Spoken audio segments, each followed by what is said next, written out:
Hello everyone, my name is Putri Hanifah Maharani, MBA student of IPMI Institute. And this is my individual assignment for the corporate finance guided by the insightful teaching of Prof. Roy Sembel. In this video, we dive deep into the practical core of corporate finance, beyond just the formulas and ratio, into the strategic decision and philosophy that drive real value in today's business world. From understanding the true goal of financial management to exploring capital structure theories and uncovering the power of time value of money. We'll walk through concepts that every executive and investor must master. We'll also examine case studies like the dramatic turnaround of PT XYZ Tbk and the legendary RJR Nabisco LBO to understand how companies navigate crisis, growth, and risk. Along the way, we'll touch on corporate governance, fraud risk management, and the critical debate around the dividend policy. Whether you're preparing your individual assignment, group project, or simply building your financial fluency, this journey will sharpen your ability to think, decide, and act like a finance leader. Let's begin. The first is financial management and what to manage. At its core, financial management is about the optimal orchestration of internal and external financial resources to achieve significant and sustainable value creation. This is not one-size-fits-all formula. It's a continuous strategic balance act. We manage capital structure, working capital, asset structure, revenue streams, cost management, cash flows, growth strategies, and also risk appetite. Next is beyond the numbers. While numbers matter deeply, the story behind the numbers, the people, decision, and governance is just as crucial. That's where we confront real-world challenges like the principal agent problem, stakeholder conflicts, and also ethical dilemmas. Finance is not just equations. It's about making decisions amid uncertainty and using tools such as the risk-return trade-off, time value of money, recognition that cash is king, and also the importance of ethical behavior. Goal of the firm and agency solution. So, what's the ultimate goal of a firm? It's not just maximizing profits. Instead, it's about maximizing shareholder wealth, which means increasing the firm's long-term value and stock price, factoring in timing, risk, and sustainability. But here comes the challenge. Agency problems. Managers may not always act in shareholders' best interest. Solutions include in stock-based compensation, the threat of takeovers, performance-based firing, and implementing GCG or Good Corporate Governance. The principles of good corporate governance. GCG rests on 5 pillars: transparency, accountability, responsibility, independency, and also fairness. This principle ensure prudent decision-making, protect shareholder interest, and foster long-term trust in capital markets. Next, 4 cornerstone of corporate finance. Every great corporate finance decision is anchored in 4 essential pillars. One is capital budgeting, the second is capital structure, and then working capital management and also dividend policy. Mastering these pillars ensure that every investment, funding, and payout decision is made with a long-term value lens. 5 business essential by Ramcharan. To lead financially savvy organization, we can focus on what matters. Ramcharan said, cash, profit margin, velocity, and also growth and customer satisfaction are very important. These 5 essential links financial logic with operational execution, and they are simple, powerful, and universally relevant. Time value of money. This principle allows us to translate money across time using compounding and discounting to evaluate investment decision. From here, we explore key capital budgeting tools such as payback period to measure how long it takes for an investment to recover its initial cost. The formula of payback period is initial investment divided annual cash flow. For the decision rule, choose the project with the shortest payback period. Next is NPV or net present value. NPV calculates the total value today of a project's future cash flow minus the initial investment. For the decision rule, accept the project if NPV bigger than 0.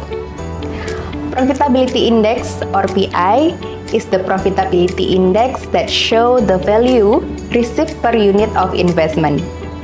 It's the ratio of present value of future cash flows to the initial investment. Accept the project if PI bigger than 1. Next, we talk about internal rate of return of IRR. IRR is the discount rate that makes the NPV of a project equal to 0. We can accept the project if IRR bigger than required rate of return. Each has its strengths and limitation, but together they equip us to answer the question, is it the investment worth it or not? Applying capital budgeting and investment thinking. Real-life scenario, how small difference in assumption, like growth rate or return expectation, can significantly affect project outcomes. The rule of 70 helps estimate how long it takes to double your money, reinforcing the power of compounding also. Next, we learn about how to adopt a top-down investment approach. First, start with macroeconomic analysis such as GDP, inflation, interest rates, and sentiment. The second one, move to industry analysis to understand business cycles, industry sensitivity, and life cycles. And then conduct firm-level analysis such as business risk, financial risk, and fundamentals. It's all about being informed, connecting market signals, and company strategies. To assess a firm's financial health, we rely on financial ratio analysis across 5 categories. First is profitability, liquidity, activity, leverage, and also market ratios. We also apply the DuPont analysis, breaking down ROE into net profit margin, asset turnover, and also financial leverage. This gives us powerful view of what really driving shareholder value. In capital markets, diversification is key. Using portfolio theory and CAPM, we assess risk types, beta coefficient, and also required rates of return. Is capital asset pricing model. CAPM is a model used to calculate the expected return of an investment given its risk relative to the market.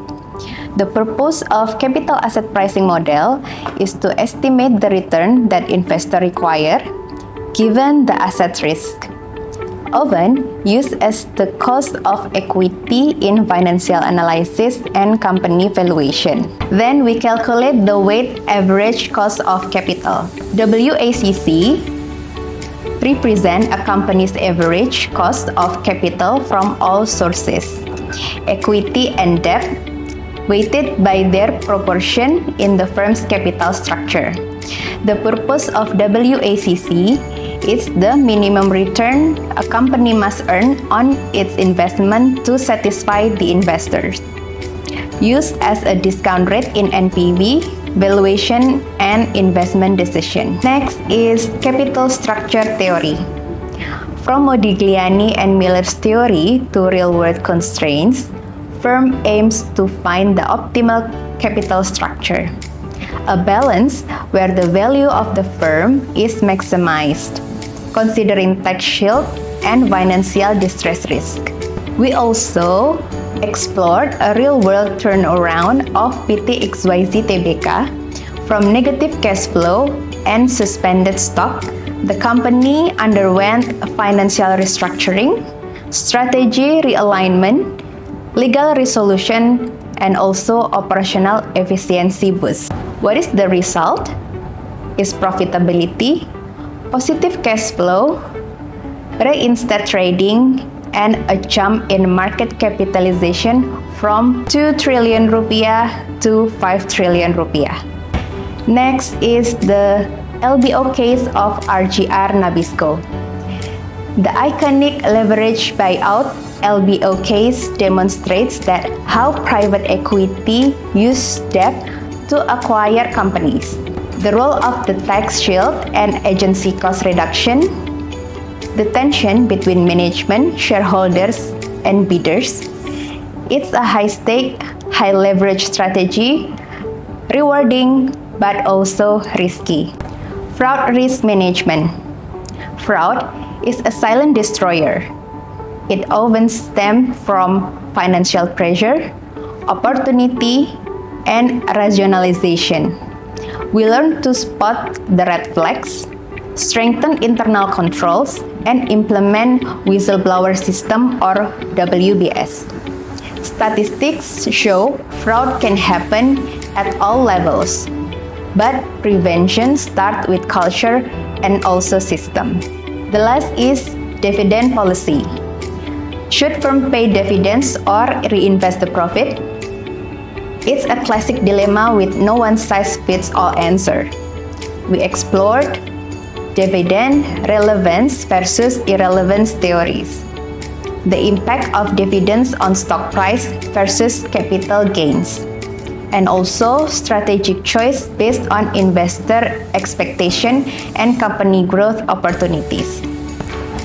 As we close this video, we are reminded that corporate finance is both art and science. It's about mastering tools, asking the right question, and making decisions that drive long-term value. It is not just a course, it's a mindset. Understanding value, making smart choice, and thinking like a business leader. I am Putri Hanifa Maharani. Thank you for watching this video.